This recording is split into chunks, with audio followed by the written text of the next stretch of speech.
Tyson Fury says that if Deontay Wilder loses his rematch to Luis Ortiz later on this month, he'll go after the Ruiz Joshua winner instead. So I'm going to quote the Gypsy King directly here. He says, "When one door closes, another one opens. If he loses, he loses. He'll have a rematch with Ortiz, no doubt. And I'll look for the winner of Andy Ruiz Jr. versus Anthony Joshua on the same date." So, yeah, him going after the AJ Ruiz winner, I'd personally prefer him to do that anyway, rather than go after Wilder. Because if he defeats the winner of AJ Ruiz too, then he's got a whole heap of belts. And I know he tries to say that belts don't matter and he's lineal, this, that, and the other. Trust me when I tell you, it would put him in a much better position at the negotiating table with Deontay Wilder if he's got 3 championship belts or even 2 championship belts around his waist. He could even go to the negotiating table against Wilder and say, you know what? 60-40 for me. And he could do that quite legitimately. Because imagine if he beats AJ or Andy Ruiz. Imagine how big that would be. If he beats Ruiz, it will probably be in the United States, right? All the Mexicans watching, the guy who's beaten Anthony Joshua twice, and Fury goes over there and defeats him. Imagine that. Imagine if Fury was somehow mandatory for one of Ruiz's belts and took his belts off him.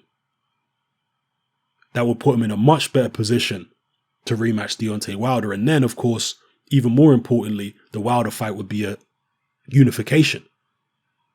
One step closer to having an undisputed champion. So personally, I would prefer Tyson Fury to pursue the winner of Ruiz Joshua 2 rather than pursuing Wilder. But he's deciding to do it the other way around, pursue the rematch with Wilder first. Okay, if he can get that WBC belt, it will put him in a better position to negotiate with the Ruiz Joshua winner as well. But it's always better to have 2 belts or 3 belts rather than 1 from a negotiation standpoint, you know, usually anyway. So let me know what you guys think in the comment section below about Tyson Fury's stated intentions here.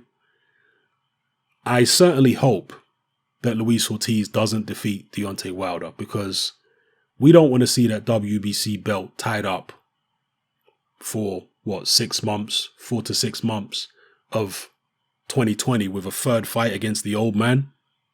Come on now. We don't want to see that, people. We want to see surely we want to see Deontay Wilder in against guys in their prime, not geriatrics. So no disrespect to Luis Ortiz. And actually, I was talking to somebody about this Wilder-Ortiz fight, and I'm starting to change my view on how I think the fight's going to go. Because like most people, I've been saying that I think Wilder knocks him out a lot earlier this time. But I'm starting to think a little bit differently now. Maybe I'll do a separate video on it and I'll explain exactly what I mean by that. Because you have to look at where the fighters are at psychologically, where they're at in their careers, what they want, what they took from the first fight in terms of what worked and what didn't work.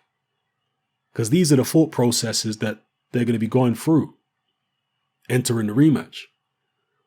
Luis Ortiz particularly, because he lost. He's not trying to do everything exactly the same as first time around. He's trying to do it differently. So, yeah, I'll cover that in a separate video. But for now, let me know what you guys think about what Tyson Fury has said here, who he wants to pursue first, and claiming that the Anthony Joshua fight definitely will happen. That's obviously an encouraging thing to hear. So, yeah, let me know, people. What's happening? I'm out.